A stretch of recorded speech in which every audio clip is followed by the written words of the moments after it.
ॐ अज्ञानतिमिरान्धस्य ज्ञानाञ्जनशलाकया चक्षुरुन्मिलितं येन तस्मै श्रीगुरुवे नमः।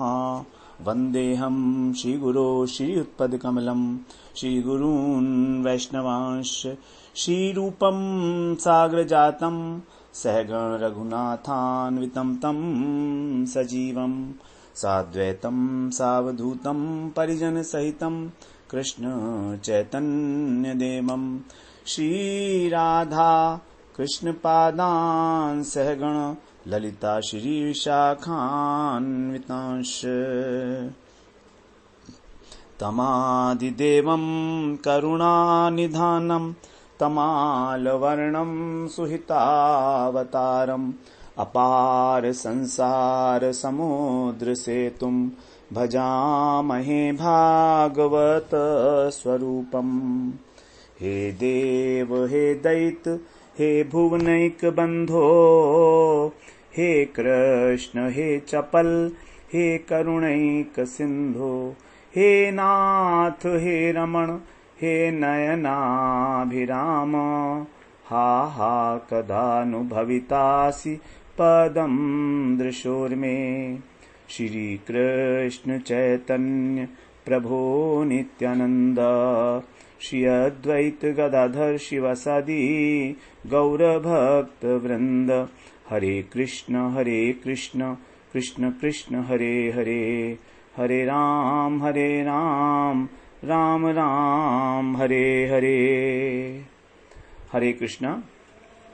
सर्वप्रथम मैं अपने गुरुपाद पद्म ओम विष्णुपाद अष्टोत्तर शत श्री श्रीमद् भक्तिवेदांत माधव गोसाई महाराज के चरण कमलों में अनंत कोटि दंडवत प्रणाम ज्ञापन करता हूँ।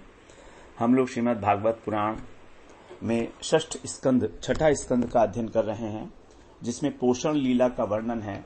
भगवान किस प्रकार मनुष्यों पर, देवताओं पर और दैत्यों पर कृपा करते हैं, क्योंकि भगवान समदर्शी हैं, सभी के ऊपर उनकी कृपा बरसती है। तो यहाँ पर सबसे पहले जो प्रकरण है 20वां प्रकरण हमारा, उसमें अजामिल के ऊपर किस प्रकार भगवान की कृपा हुई है इसका वर्णन किया जा रहा है। हम लोग दूसरा अध्याय आरंभ किया हम लोगों ने। इसमें जब अजामिल को यमदूत ले जा रहे थे तो विष्णु दूतों ने उसको रोक लिया, उसके प्राणों को जो ले जा रहे थे उनको रोक लिया और उनको मना किया कि आप नहीं ले जा सकते। तो कुछ प्रश्न किए उनसे, उसका उन्होंने उत्तर दिया यमदूतों ने। अब जो विष्णु दूत हैं वो फिर यमदूतों ने पूछा, आप हमें क्यों रोक रहे हैं? क्योंकि ये अजामिल तो बहुत बड़ा पापी था, ये बहुत समय तक जो है वैश्या के साथ रहा है, इसका तो सारा जीवन ही पापमय है, इसने अपने पापों का प्रायश्चित भी नहीं किया इस जीवन में, इसलिए अब हमको इस पापी को यमराज के पास ले जाएंगे और वहां पर ही इसका जो दंड है वो डिसाइड होगा और तब ये पाप भोग कर शुद्ध हो जाएगा। तो यहां पर फिर भगवान के जो पार्षद हैं वो भागवत धर्म का उपदेश दे रहे हैं कि भागवत धर्म निरूपण की क्या है। भागवत धर्म उन्होंने बताया कि ऐसा समझा जाता है कि यमराज जो है न्यायी हैं, धर्मराज हैं, धर्म की रक्षा करने वाले हैं, पालक हैं, रक्षक हैं, सब लोग उन पर विश्वास करते हैं। लेकिन ऐसे धर्म की सभा में भी यदि अधर्म का कार्य होगा तो फिर ठीक तो नहीं है ये, पर प्रजा क्या करेगी? तो फिर उन्होंने बताया कि देखो, जो भगवान का नाम एक बार भी ले लेता है अपने मुख से, उसके सारे जन्म कोटि कोटि करोड़ों करोड़ों जन्म के जो पाप हैं वो नष्ट हो जाते हैं। और इसने नारायण शब्द का उच्चारण किया है 4 अक्षरों का, तो बस उतने से इसके पापों का प्रायश्चित हो गया है। और अब भगवान का नाम लेने से व्यक्ति की बुद्धि जो है भगवान की लीलाओं में, गुणों में रम जाती है, भगवान से प्रेम हो जाता है। इस प्रकार बड़े बड़े ऋषियों के द्वारा जो पापों के प्रायश्चित बताए गए हैं, उनसे हमारी हृदय की शुद्धि नहीं होती जैसे कि नाम से होती है भगवान के। तो ये हम लोग श्रवण कर चुके थे अब 12वें श्लोक तक। अब हम लोग आज नाम की महिमा को श्रवण करेंगे जो बताई जा रही है, जो विष्णुदूत कहना चाह रहे हैं। अनेक अनेक शास्त्रों में नाम की महिमा गाई गई है। यहां पर उन्होंने कहा था नाम व्याहरण। व्याहरण का मतलब होता है उच्चारण करना। नाम व्याहरणम विष्णुर यतस तद विषयामति ही 10वें श्लोक का 3रा और 4था चरण है कि नाम के उच्चारण मात्र से ही भगवान में उसकी मति लग जाती है, उसकी बुद्धि भगवत विषयक हो जाती है। तो भगवान कहते हैं जब द्रौपदी जी ने भगवान को पुकारा था, तो महाभारत के अंदर ऐसा प्रसंग है, श्री कृष्ण स्वयं कह रहे हैं, यद गोविंदीति चुक्रोश कृष्णा माम दूरवासिनम ऋणमे तत्प्रवर्धम में हृदयान्नापसर्पति।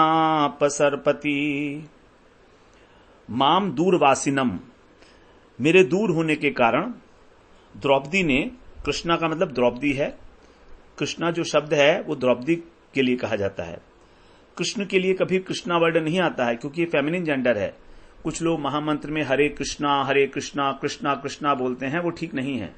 हरे रामा रामा रामा नहीं, हमें बोलता हरे कृष्ण कृष्ण कृष्ण हरे हरे, हरे राम राम राम हरे हरे। रामा और कृष्णा नहीं उच्चारण करना चाहिए, अशुद्ध उच्चारण है।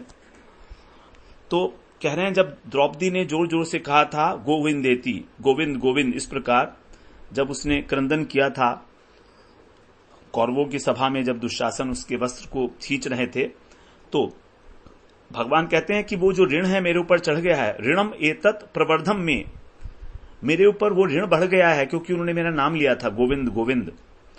और अब उससे क्या हो रहा है, हृदय न अपसरपति, मेरा हृदय जो है उस ऋण के भार से कभी भी मुक्त नहीं होता, हमेशा वो भार मेरे हृदय में रहता है कि इन्होंने मेरा नाम लिया था गोविंद गोविंद।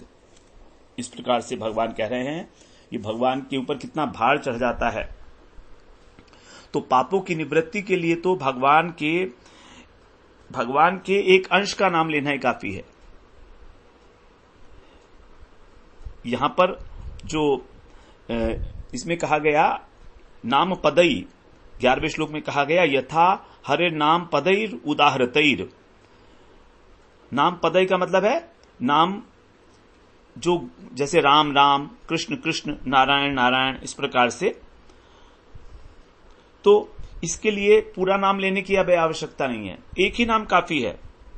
और दूसरी बात, इसके अंदर किसी प्रकार का मंत्र लगाने की आवश्यकता नहीं है, जैसे नमामि नमः, इस प्रकार का जो मंत्र लगाया जाता है वो लगाया जाता है इसमें क्रियापद मंत्र बनाने के लिए, उसकी भी आवश्यकता नहीं है। केवल भगवान का नाम ही ले लिया जाए और उसका भी केवल एक अंश ही ले लिया जाए, राम भी नहीं, केवल राह कहा जाए तो भी वो राम राम माना जाता है। इसलिए, और इसने तो पूरा उच्चारण किया है नारायण, और जो है कैसे किया है, मरते समय। तो अब यहां पर म्रियमाण जो शब्द आया है, मरते हुए, उसने मरते हुए नाम लिया था भगवान का। तो यहां पर हम लोगों ने जैसे पिछली बार भी चर्चा की थी कि इसका अभिप्राय यह है कि अब आगे पाप होने की कोई संभावना नहीं है। मरणासन अवस्था में अभी मरा नहीं है वो, अगर मर जाएगा तो फिर तो उसके नाम से, उसके मुंह से नाम निकलेगा ही नहीं। तो म्रियमाण का मतलब है जो मरणासन अवस्था में है और अभी नाम ले सकता है। तो फिर हम तो बहुत सारे नाम लेते हैं, ऐसा फिर हमारे पाप क्यों नहीं नष्ट होते हैं? तो इसका कारण यह है कि हम लोग जो भगवान का नाम लेते हैं उसके बाद फिर पाप करते हैं। हम भगवान का नाम तो ले रहे हैं लेकिन अनेक प्रकार के पाप भी कर रहे हैं साथ साथ। तो फिर इससे क्या हुआ कि हमने भगवान का नाम लिया, अब उसके बाद जब पाप किया तो इसका मतलब यह हुआ कि हम लोगों को भगवान के नाम पर विश्वास नहीं है, हमने भगवान के नाम का अनादर कर दिया। नामापराध के अंदर एक अपराध आता है नाम के बल पर पाप करना। तो यदि भगवान का नाम लेने के बाद हम कोई पाप करते हैं तो इस अपराध के अंदर आ जाएगा। नाम के बल पर अपराध करना, ये इसी के अंदर आ जाएगा। यदि हमने भगवान का नाम लिया और उसके बाद फिर कोई पाप किया, जो हम करते ही हैं, तो इसका यह मतलब हुआ कि हम नाम के बल पर पाप कर रहे हैं। क्योंकि हमने नाम लिया तो हम पाप कर रहे हैं, तो ये नाम अपराध हो गया। नाम अपराध मतलब नाम का तिरस्कार हो गया। अब नाम के तिरस्कार होने से उस नाम ने हमारे जितने भी पुराने पाप नष्ट करे थे, वो सारे के सारे पाप जागृत हो गए। इसीलिए हमारा उद्धार नहीं होता है। यदि हम भगवान का नाम लेने के बाद कोई भी पाप ना करें, मन, वचन और शरीर से किसी भी प्रकार हमसे कोई भी पाप यदि ना हो भगवान का नाम लेने के बाद, तब हमारे उद्धार का बिल्कुल निश्चित है, हमारा उद्धार होगा ही होगा। अब यहां पर क्योंकि अजामिल के बाद, अजामिल के मरते समय नाम लेने से उसकी पाप होने की कोई संभावना ही नहीं थी आगे, क्योंकि अब तो उसका अंतिम समय आ गया, इसलिए वहां पर विष्णुदूत आए और उसके सारे पाप नष्ट हो गए। तो यद्यपि उसने नाम जो है भगवान का नाम नहीं लिया था, उसने तो जो है अपने पुत्र का नाम लिया था, लेकिन फिर भी प्रत्येक वस्तु की एक अपनी शक्ति होती है, वस्तु शक्ति जिसको बोलते हैं। तो जो वस्तु की स्वाभाविक शक्ति है वो इस बात की प्रतीक्षा नहीं करती कि मुझ पर विश्वास करता है नहीं करता है। जैसे अग्नि है और अमृत है, तो हरेर हरति पापानी दुष्चित्तैरपि स्मृत है, अनिच्छन्यापि संस्पृष्टो दहत्येव ही पावकः। जो दुष्ट पुरुष है उसके द्वारा जब भगवान का नाम स्मरण किया जाता है तो हरीर हरति पापानी, उसके पापों को हरण कर लिया जाता है भगवान के द्वारा। अनिच्छयापि, जैसे कि यदि हम अनजान में अनिच्छा से अग्नि को स्पर्श कर लेंगे तो अग्नि तो जलाएगी ही जलाएगी ना, अग्नि तो ऐसा कभी हो नहीं सकती कि ना जलाए। अथवा यदि हम अमृत पी लें, हमें मालूम नहीं कि अमृत है, तो अमृत का फल तो हमें मिलेगा ही मिलेगा। जहर पी लें तो जहर का फल तो मिलेगा ही मिलेगा। हमें जब पता नहीं है कि जहर है, लेकिन पिया तो हमने मिला, उसका फल तो हमें मिलेगा ही मिलेगा। तो उसी प्रकार से भगवान की भी एक वस्तु शक्ति है, और ये सब चीजें जो जड़ हैं, ये तो जड़ वस्तुओं की जड़ शक्ति है। भगवान तो चिन्मय है, चिन्मय तो चिन्मय शक्ति है उसकी। तो इसलिए इस प्रकार का जो है संदेह नहीं करना चाहिए हमें कि हमको श्रद्धा के साथ ही भगवान का नाम लेना है, मन से ही भगवान का नाम लेना है। जब तक हम मन से नहीं ले रहे हैं तब तक हमें बिना मन के ही लेना चाहिए, बिना श्रद्धा के लेना चाहिए।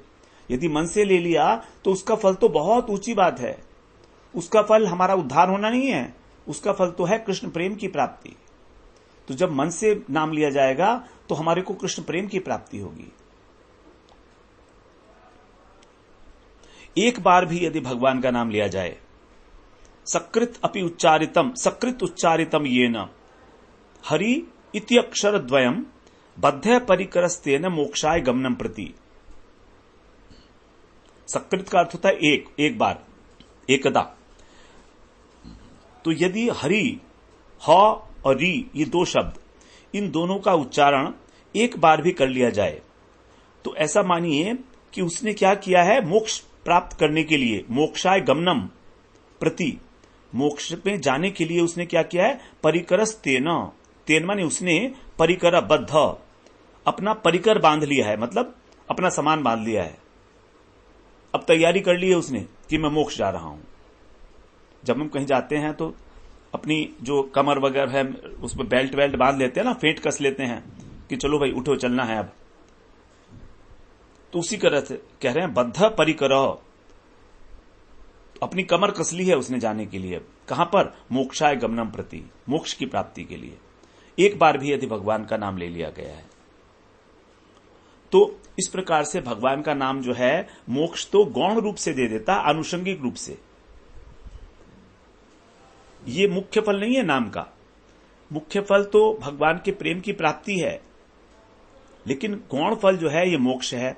और यदि कोई व्यक्ति मोक्ष भी नहीं चाहता है, धर्म अर्थ काम चाहता है, तो उसके लिए भी कहा गया है कि वो भी देता है, वो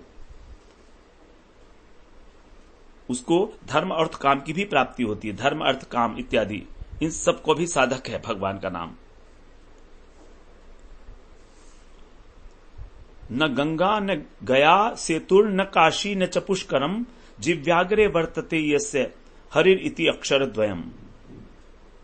न तो गंगा न गया न सेतुबंध रामेश्वरम न काशी और न पुष्कर, इनकी कोई आवश्यकता नहीं है। अर्थात उनकी यात्रा करने का, स्नान आदि का फल तो भगवान के नाम से ही मिल जाता है। ऋग्वेदो यजुर्वेद साम वेदो ही अर्थ अथर्वण अधीतास्तेन यनोक्तम हरिरीति अक्षर द्वयम। कोई व्यक्ति कहे कि चलो हम वेदों का पाठ करेंगे, तो ऋग्वेद का करे, यजुर्वेद का, सामवेद का, अर्थवेद का अध्ययन किया उसने। अधीतास्तेन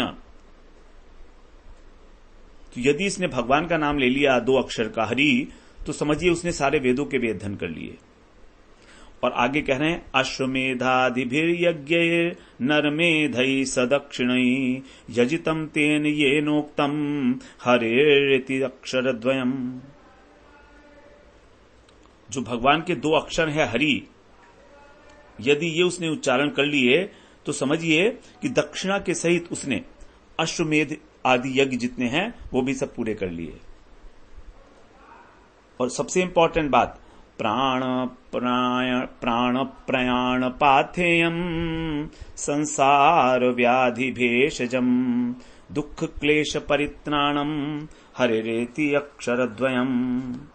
भगवान के जो 2 अक्षर हैं नाम के, वे परलोक के मार्ग में प्राण प्रयाण पाथेयम, जब हमारे प्राण इस शरीर को छोड़कर निकलते हैं तो उसके लिए पाथेय के रूप में है।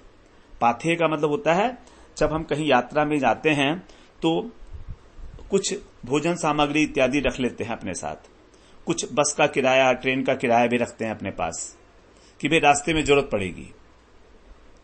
जब घर से निकलते हैं तो कुछ तो पैसे लेके चलते हैं और कुछ भोजन भी लेके चलते हैं, भाई रास्ते में भूख लगेगी। अब आजकल तो सब कुछ मिलता है रास्ते में, लेकिन पैसे तो है ही ना खरीदने के लिए, तो ये पाथेय बोलते हैं इसको। तो इस प्रकार से जब हमारे प्राण शरीर से निकलते हैं तो हमारे पास क्या पाथेय होगा, हमें जो रास्ता ट्रेवल करना है उसमें हमारे लिए क्या पाथेय है, ये पाथेय है भगवान का नाम, भगवान का 2 अक्षर। और इसके अतिरिक्त संसार व्याधि भेषजम, संसार रूपी जो रोग है इसके लिए एक सिद्ध औषधि है। और दुख क्लेश परित्राणम, जीवन के दुख और क्लेशों को नाश करने वाला भगवान का नाम। तो पाथेय भी है और जीते जी हमारे दुखों को भी नाश करता है और भवसागर को भी नाश करता है। तो इस प्रकार से भगवान के नाम में इतनी शक्ति है कि वो सब कुछ देने में समर्थ है। धर्म अर्थ काम मोक्ष, ये तो उसका गौण फल हो गया, और जो इसका मुख्य फल हो गया वो है भगवत प्रेम। और किसी प्रकार का वर्णाश्रम का भी इसमें कोई नियम नहीं है, किसी भी जाति का हो, किसी भी वर्ण का हो। ब्राह्मणा क्षत्रिया वैश्या स्त्री है शूद्र, स्त्री है शूद्रांत्य जातयः यत्र तत्रानुकुर्वन्ति विष्णुर्नामानुकीर्तनम् सर्व पाप विमुक्तास्तेऽपि यान्ति सनातनम्। ब्राह्मण हो, क्षत्रिय हो, वैश्य हो, स्त्री, शूद्र, अंत्यज, जो किसी भी वर्ण में नहीं है उसको कहते हैं अंत्यज, मलेच्छ जो होते हैं, उनको जहां तहां विष्णु के भगवान का जो अनुकीर्तन करते रहते हैं, अनुकीर्तनम, निरंतर कीर्तन करते रहते हैं, वे सभी सर्व पापई विमुक्तास्ते, सभी समस्त पापों से मुक्त होकर भगवान को प्राप्त करते हैं। यान्ति सनातनम, सनातन ब्रह्म को प्राप्त करते हैं। वे सब कीर्तन की महिमा है जो भगवान के नाम का कीर्तन करते हैं। तो इसमें वर्णाश्रम का भी नियम नहीं है, नंबर 1। नंबर 2, देश काल का भी नियम नहीं है। न देश काल नियम शौचा शौच विनिर्णय परम संकीर्तना देव राम रामेति मुच्यते। देश और काल कि यहां पर मुझे भगवान का नाम करना है, मंदिर में ही करना है, पवित्र जगह में करना है, ऐसा नहीं है।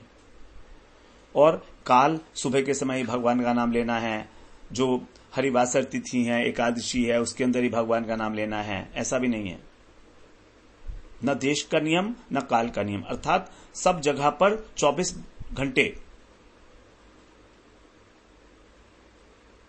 घंटे भगवान का नाम लिया जा सकता है, उसमें कोई नियम नहीं है। शौच अशौच का भी निर्णय करने की आवश्यकता नहीं है कि मेरा मुंह झूठा हो रहा है, अभी मैंने कुछ खाया है, हाथ धो लूं उसके बाद भगवान का नाम लूंगा, नहीं, कभी भी लो। केवल राम राम कहने से जीवन मुक्त हो जाता है। न देश नियमो राजन काल नियमस्तथा विद्यते नात्र संदेहो विष्णु नामानुकीर्तने। भगवान के नाम का कीर्तन में न तो देश का नियम है न काल का नियम है, इसमें किसी प्रकार का कोई संदेह नहीं होना चाहिए। विद्यते नात्र संदेहो, कालोस्ति यज्ञे दाने वा स्नाने कालोस्ति सज्जपे विष्णु संकीर्तने कालो नास्त्यत्र पृथ्वीपते। यहां कह रहे हैं कि हे पृथ्वीपते, हे राजन, यज्ञ, दान, तीर्थ अथवा विधि पूर्वक जप करने के लिए काल की अपेक्षा है, शुद्ध काल की। सज्जपे, सज्जपे माने अच्छी प्रकार से जप करना, उसके लिए आवश्यकता है शुद्ध काल हो। लेकिन भगवान का नाम है विष्णु संकीर्तने कालऊ नास्त्यत्र पृथ्वीपते। भगवान का नाम कृष्ण कृष्ण कहने के लिए किसी प्रकार की भी काल शुद्धि की कोई आवश्यकता नहीं है। आगे कहते हैं गच्छंस तिष्ठन् स्वपन्वापि पिबन भुंजंस जपंस तथा कृष्ण कृष्णेति संकीर्त्य मुच्यते पाप कंचुकात।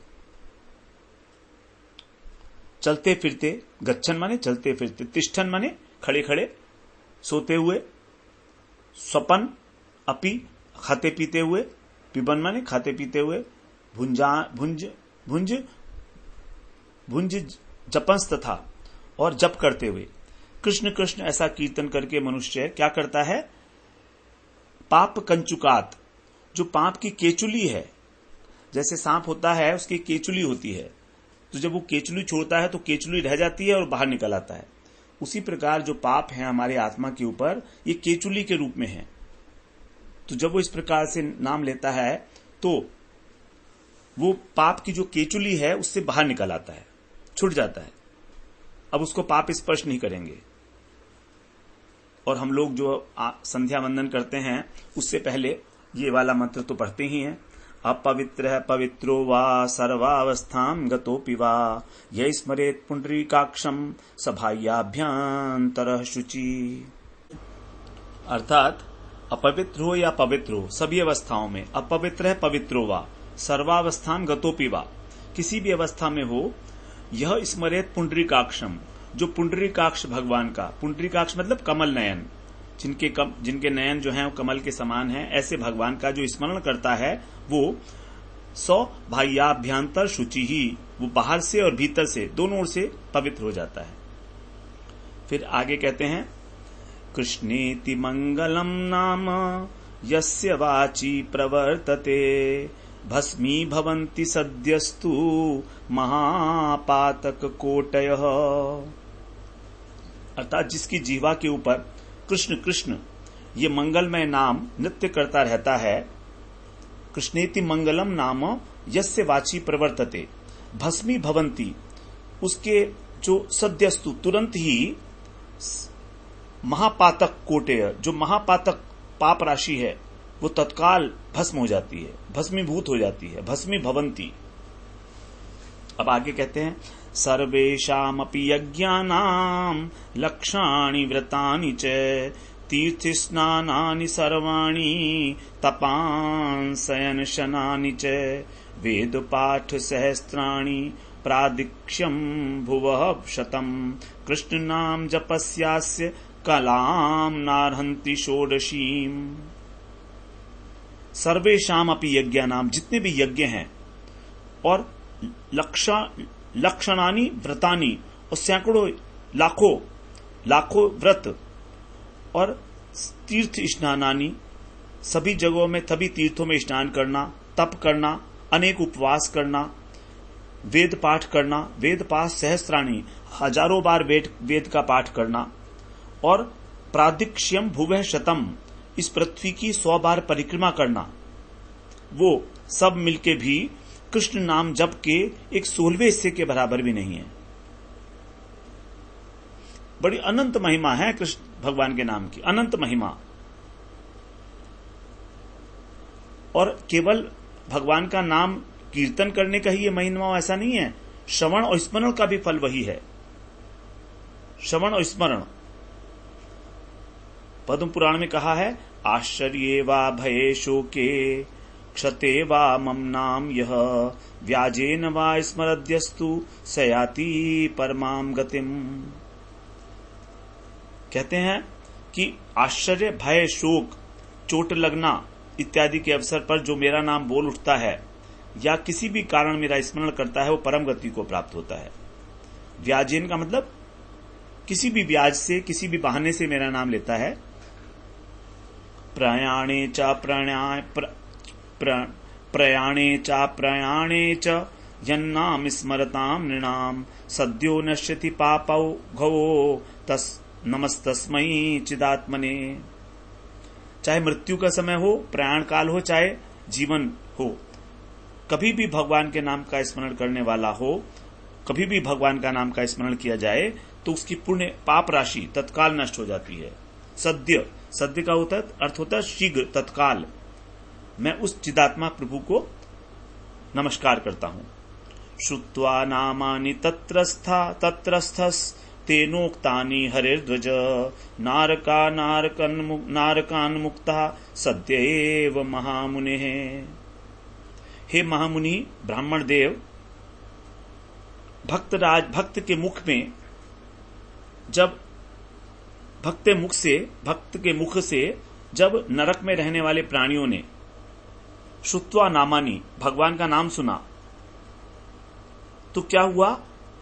नारकान मुक्ता, वो सारे के सारे नरकवासी जो थे नरक से मुक्त हो गए तत्काल, सद्य। तो ऐसा नहीं है कि यहां पर पृथ्वीलोक में ही है। भगवान का नाम यदि नरक में लिया जाएगा तो वहां पर जो नरक में रहने वाले हैं उनको सुनकर ही उसका उद्धार हो जाएगा उनका, केवल भगवान के नाम का श्रवण करने से। कीर्तन की बात नहीं की जा रही है, श्रवण करने की। ये श्रवण की महिमा है भगवान के नाम की, क्योंकि यज्ञ इत्यादि जो कर्म हैं वो सब पवित्र देश, काल, पात्र इत्यादि की उनको आवश्यकता होती है, दक्षिणा भी देनी पड़ती है, और कलयुग में ये सब बड़ा कठिन है होना। जबकि भगवान के नाम का जो कीर्तन है उसका फल अनायास मिल जाता है बिना कुछ किए। भगवान शंकर कह रहे हैं पार्वती जी से, ईशोऽहं सर्व जगताम नाम नाम विष्णुर्हि जापकः सत्यम सत्यम वदाम्येव हरिर्नान्या गतिर्नृणाम। शिव जी कह रहे हैं कि मैं कौन हूं? ईशो अहम सर्व जगताम, सारे जगत का मैं ईश्वर हूं। होने पर भी मैं क्या करता हूं? विष्णुर्हि जापकः नाम, भगवान के विष्णु भगवान के नाम का ही जाप करता हूं।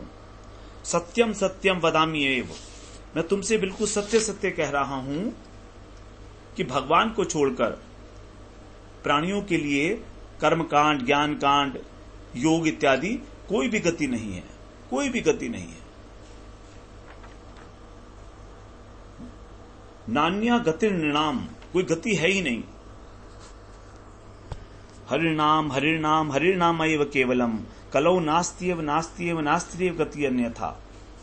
जो अन्य गति कोई है ही नहीं कलयुग के अंदर भगवान के नाम को छोड़कर। जिसको भगवान के नाम में रुचि नहीं है, भगवान का नाम नहीं लेता है, ना सुनता है, ना उसको कीर्तन करता है, ना स्मरण करता है, उसका तो जीवन धारण करना ही व्यर्थ है इस कलयुग के अंदर। उसने कलयुग में जन्म लेकर भी कलयुग की महिमा कोई नहीं समझा, क्योंकि कली वैसे तो पूरा दोषों का घर बताया गया है। कलिर दोष निधे राजन अस्ति हे को महान गुण कीर्तनादेव कृष्णस्य मुक्त संग परम ब्रजेत। हे राजन, ये जो कलयुग है ये दोषों का भंडार है, निधि है। इसमें अनंत दोष ही दोष है और कुछ है ही नहीं, लेकिन एक महान गुण है, केवल एक। वो क्या है? कीर्तनादेव कृष्णस्य, कृष्ण का कीर्तन करने से उस व्यक्ति की मुक्त संग, संसार में आसक्ति खत्म हो जाती है और परम ब्रजेत, वो परम धाम को प्राप्त होता है। इस कलयुग में अनेक प्रकार के दोष हैं, क्योंकि इस कलयुग के अंदर भगवान का नाम भी लिया नहीं जा सकता, नहीं, और जप इत्यादि नहीं किए जा सकते, यज्ञ इत्यादि। कृते यत ध्यायतो विष्णुम त्रेतायाम यजतो मखई द्वापरे परिचर्यायाम कलौ तद हरि कीर्तनात्। 12वें स्कंध में आएगा, 3 अध्याय का 52वां श्लोक है। कृते यत ध्यायतो विष्णु, कृत्य का अर्थ है सतयुग, अर्थात जब सभी प्राणी कृतकृत्य थे, किसी को भी कोई चीज की आवश्यकता नहीं थी, सब लोग कृतकृत्य अनुभव करते थे, इसलिए उसका नाम है कृते।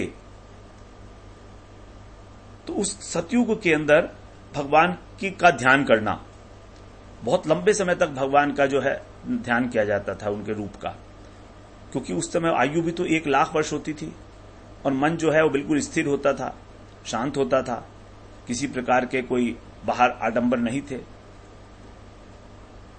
तो कृत्य ये तो ध्याय तो विष्णु, जिस पदवी को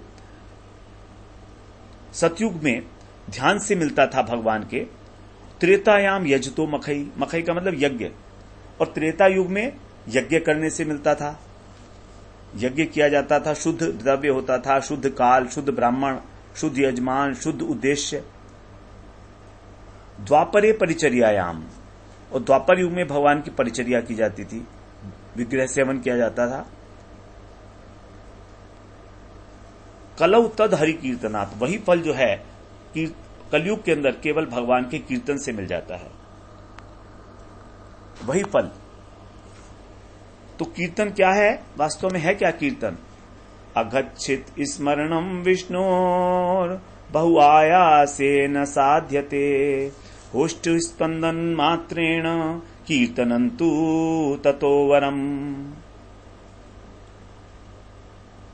नवधा भक्ति में सबसे पहले बताया श्रवण, कीर्तन, स्मरण। तो यदि कोई कहे कि भैया स्मरण करना बड़ा मुश्किल है, तो कह रहे हैं अगच्छित स्मरणम विष्णु, भगवान विष्णु के स्वरूप का स्मरण करना, ध्यान करना, उससे सारे पाप नष्ट हो जाते हैं। अगच्छित, अग माने पाप, चित माने नष्ट होना, उनसे सारे पाप नष्ट हो जाते हैं। ठीक है, बहु आयासेन साध्यते, लेकिन स्मरण के लिए बड़ी मेहनत करनी पड़ती है। बहु आयासेन, आयास माने प्रयत्न। स्मरण तभी हो पाता है जब हमारा हृदय जो है शुद्ध हो गया हो थोड़ा, वरना स्मरण नहीं होगा। जिस हृदय के अंदर संसार बैठा हुआ है, उसमें भगवान का स्मरण कैसे होगा? तो बहु आयासेन साध्यते, बहुत मुश्किल से होता है स्मरण। टिकता कहां है ध्यान? 5 मिनट भी नहीं टिकता भगवान के ऊपर। इसलिए कह रहे हैं ओष्ठ स्पंदन मात्रेण, केवल होठों को हिलाओ, हरे कृष्ण कृष्ण कृष्ण हरे हरे, हरे राम राम राम हरे हरे, होठ हिल रहे हैं ना बस, और तो कुछ नहीं हो रहा। तो ओष्ठ स्पंदन मात्रेण कीर्तनंतु ततो वरम, जो कीर्तन है भगवान का, जो केवल होठों का स्पंदन मात्र है, वो उस स्मरण से भी श्रेष्ठ है। ततो वरम, उस स्मरण से भी श्रेष्ठ बता दिया है। तो यहां पर कई बार आया है कि भगवान के नाम का एक ही बार उच्चारण कर लिया जाए तो सारे पाप नष्ट हो जाते हैं, एक बार ही। तो इसके कंडीशन जैसे हमने चर्चा की कि आगे कोई पाप ना हो, तभी ऐसा होता है। भगवान के नाम से भूत, भविष्य और वर्तमान सब पाप नष्ट हो जाते हैं, भविष्य के भी। वर्तमानम च यद पापम यद भूतम यद भविष्यति, देखिए कहा हुआ है भविष्यति। वर्तमानम च यद पापम यद भूतम यद भविष्यति तत्सर्वम निर्दहत्याशु गोविंदानल कीर्तनम। लेकिन ऐसा कहने पर भी जो भगवान के भक्त हैं, उनकी दृष्टि पाप पर नहीं होती कि हमें पाप नष्ट करने हैं अपने। कहां तक नष्ट करेंगे पाप? वे तो अपनी भक्ति को दृढ़ करने के लिए ही भगवान का नाम लेते हैं, जिससे उन्हें कृष्ण प्रेम की प्राप्ति हो। उनका लक्ष्य जो ये नहीं होता कि हम पाप नष्ट कर लें और हम ब्रह्म के साथ एक बन जाएं, नहीं होता उनका ये लक्ष्य भगवान के भक्तों का। वे तो भगवान के साथ प्रेम करना चाहते हैं बस, और प्रेम होगा जब भगवान का नाम लिया जाएगा। भगवान के नाम लेते लेते ही प्रेम हो जाता है।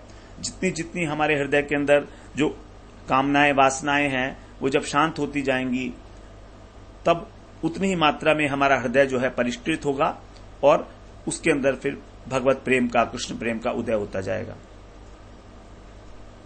नाम की जो पूर्णता है वो तभी अनुभव में आएगी जब कृष्ण प्रेम प्राप्त होगा। कृष्ण प्रेम के बिना नाम की महिमा जो है पूरी नहीं हो सकती है, क्योंकि उसका ये अर्थ है ही नहीं, नाम का पर्पस। इसीलिए फिर जो लोग ऐसा बोलते हैं कि भैया एक नाम लेने से क्या होगा, ये बहुत बढ़ा चढ़ा के बात कर दी है, इसको बोलते हैं अर्थवाद। ये नाम की महिमा वास्तविक नहीं है, बढ़ा चढ़ाकर कहा गया है। तो उनको इस बात पर तो विश्वास होता है कि शराब की यदि एक बूंद किसी वस्तु में डाल दी जाए तो वस्तु अपवित्र हो जाती है, लेकिन ये उन्हें विश्वास नहीं होता कि भगवान का एक नाम भी कल्याणकारी हो सकता है, पवित्र करने वाला हो सकता है। इसी को अर्थवाद कहा गया है, जो नामापराध है। पुराणेषु अर्थवादत्वम ये वदन्ति नराधमः तैर्जितानि पुण्यानि तद्वदेव भवन्ति ही। पुराणों में इसको कहा गया है, ये अर्थवाद जो है करना नामापराध है और उसके सारे पाप नष्ट हो जाते हैं।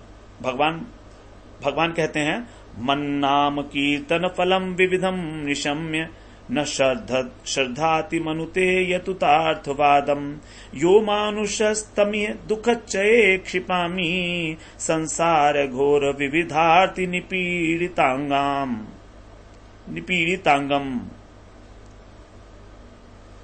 भगवान कहते हैं कि जो मनुष्य मेरे नाम कीर्तन का फल सुनकर उस पर श्रद्धा नहीं करता, मन्नाम कीर्तनम फलम विविधम निशम्य नहीं करता, उसको मैं अर्थवाद कहता हूं।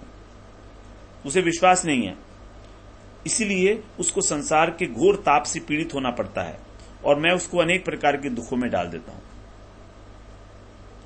तो देखिए, या तो हमने भगवान के नाम की महिमा सुनी ही ना हो तब तक तो ठीक था, लेकिन अब यहां पे सुन ली है, तो यदि हम तो भी इस पे विश्वास नहीं करते तो हमारा बड़ा जो है हानि हो जाएगी। इसलिए आप सबसे निवेदन है अब कि भगवान के नाम की महिमा को स्वीकार करके भगवान का नाम लेना आरंभ करेंगे हम सब,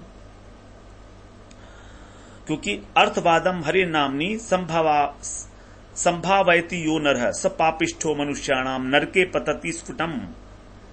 जो भगवान के नाम में अर्थवाद की संभावना करता है कि बढ़ा चढ़ाकर कहा गया है, वो अत्यंत पापी है, उसे नरक में जाना ही पड़ता है। तो भगवान के नाम का जो मुख्य फल है, हम उसको एक बार श्रवण करके फिर विश्राम लेंगे। तुंडे तांडव निम्रतिम वितुनते तुंडावली लब्धये कर्ण क्रोड़ कदम्बनी घटयते कर्णार्बुदेभ्य स्पृहाम चेतः प्रांगण संगनीम विजयते सर्वेन्द्रियाणाम कृतिम नो जाने जनिता कियद्भिर्मृतै कृष्णेति वर्णद्वयी। जो सखी है एक नांदी मुखी राधा रानी की, वो कह रही हैं पौर्णमासी देवी से। पौर्णमासी देवी जो है उनकी दादी लगती हैं, तो उनसे कह रही हैं कि तुंडे तांडव में रतिम वितुनुते तुंडावली लब्धये। जब भगवान का जो कृष्ण का जो नाम है वर्णद्वयी, 2 अक्षर का नाम, इसमें पता नहीं कितना भरा हुआ है अमृत, अथवा ये अमृत का भंडार ही है, इसमें अमृत भरा है, यह स्वयं अमृत स्वरूप है। क्यों? क्योंकि जब इसको लिया जाता है, जब ये हमारी जीवा के ऊपर नृत्य करता है, रतिम वितुनते, तो क्या करता है कि ऐसी मन करता है कि हमारी अनेक अनेक जीवा हो जाएं, अनेक जीवा, जिससे कि हम नाम लेते रहें कृष्ण कृष्ण कृष्ण कृष्ण। और जब ये कानों में प्रवेश करता है, कर्ण क्रोड़ कदम्बनी घटयते, तो क्या इच्छा होती है कि हमारे 1 अर्बुद कान हो जाएं, ऐसी इच्छा जाग जाती है। एक अर्बुद का मतलब अरब। पृथु महाराज ने तो 10,000 कान मांगे थे, लेकिन यहां पर तो कितने, 1 अरब कान मांग रही हैं। चेतः प्रांगण संगनिम विजयते, और जब हमारे हृदय के अंदर उतरता है ये कानों के माध्यम से, तब तो हमारी सारी की सारी इंद्रियां जो है निस्तब्ध हो जाती हैं, हम इंद्रियां निश्चेष्ट हो जाती हैं। इस प्रकार से ये हमारे हृदय के ऊपर विजय प्राप्त करता है। चेतः प्रांगण, हमारे हृदय क्षेत्र में जब ये उतरता है जाकर, तो सभी इंद्रियों की क्रियाओं को बंद करके विजय प्राप्त करता है। ऐसा है कृष्ण नाम। तो परम मधुर भगवान का नाम, परम मंगलकारी, जिसकी सजा विजय हो। विजयते श्री कृष्ण संकीर्तनम। इस प्रकार से हम लोगों ने आज नाम की महिमा को श्रवण किया। अब हम अगले सत्र में फिर जो 13वां श्लोक है उससे आरंभ करते हैं, दूसरे अध्याय को। 6ठे स्कंद का दूसरा अध्याय 13वें श्लोक से आगे नाम की ही महिमा है जो बताई जाएगी। अलग अलग प्रकार से नाम की महिमा को ही बताया जाएगा विष्णु दूतों के द्वारा, उसको हम लोग श्रवण करते हैं। वांछा कल्पतरुभ्यश्च कृपा सिंधुभ्य एव च पतितानां पावनेभ्यो वैष्णवेभ्यो नमो नमः।